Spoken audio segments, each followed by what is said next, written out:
Maayong gabi, ilabinas mga mangay.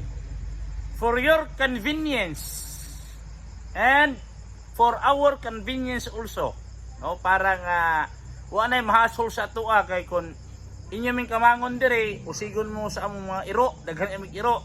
So mamukaw na pud mo, mahasol na pud mi, mamata na pud mi.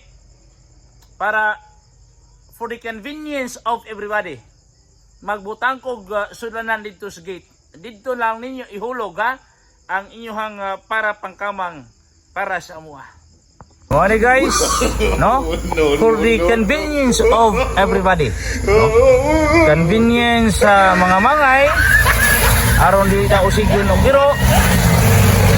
Convenience po sa pagbalay para di may madisturbong mata og alas 12 kini manawag. Palihog lang, no? Pahibalo nato des mga mangay. Naara ang sako nga akong butang sa among gate. Diha lang ninyo isulod, Diha lang ninyo isulod. Para nga mabahinan po